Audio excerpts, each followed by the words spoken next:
ഇത് നമ്മുടെ ദീപചേട്ടന്റെ ദാവൂദിന്റെ ഞാനൊക്കെ ഇടയ്ക്ക് ഒരു 5 ബസ് പ്രകാശന 5 ബസ് കേസ് ഇറക്കിയിട്ട് ഒരു വീഡിയോ ഉണ്ടായിരുന്നു.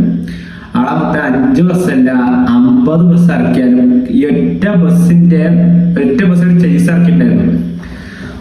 അതൊരാമത്തിന്റെ ഒരു പുതിയൊരു ചേസ് ഇറക്കിയിട്ടുണ്ടായിരുന്നു. കൊമ്പൻ ഉണ്ടാക്കിയ പോലുള്ളൊരു ഓളമൊന്നും മൊത്തം യവനും കൊണ്ട് നടക്കൂല. 5 ബസ് ഇറക്കിയ അത്ര ജനങ്ങൾ പോലും 5 ബസ്സിന് ചേസ് ഇറക്കിയ മൊത്തം എന്നിട്ട് അത്ര ജനങ്ങൾ വന്നു. അതിന്റെ ആ 5 ബസ്സിന്റെ ഉള്ള ആൾക്കാർ മാത്രമേ വന്നുള്ളൂ. പക്ഷെ കൊമ്പന്റെ ഇറക്കണ കാര്യം പോലും ആരും കണ്ടില്ല. കൊമ്പൻ ബസ് ഇറക്കണത് പക്ഷെ എന്തായാലും ജനങ്ങളാ ആരാണ്.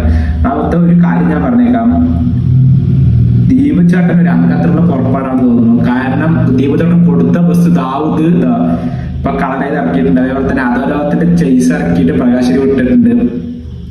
അവർക്ക് ബാക്കിയുള്ളവർക്കും ഒന്ന് ഒതുങ്ങുക. ഇല്ലെങ്കിലോ ദീപചേട്ടൻ നിങ്ങളിലേക്ക് ഒതുക്കും. ഇനി കേരളം ഒരിക്കും കൂടി കത്താൻ പോകണം തോന്നുന്നു. മൊത്തം ഈ കൊമ്പനെ വെച്ചിട്ടാ കത്താൻ പോവില്ല, കേരളം കത്തും.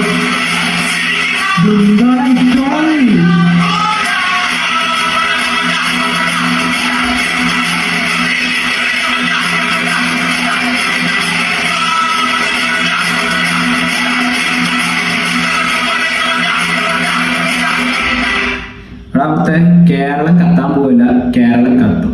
ഉള്ള കാര്യം ഞാൻ പറഞ്ഞേക്കുന്നത് എല്ലാവരും ഒന്ന് ഒതുങ്ങിക്കോ. ദാവൂദ് ഇറങ്ങി, ഇനി അധോലോകം കൂടി ഇറങ്ങിക്കഴിഞ്ഞാൽ മുത്തേ കേരളം നിന്ന് കത്തും. ദീപചേട്ടൻ ഒരു അംഗത്തിനുള്ള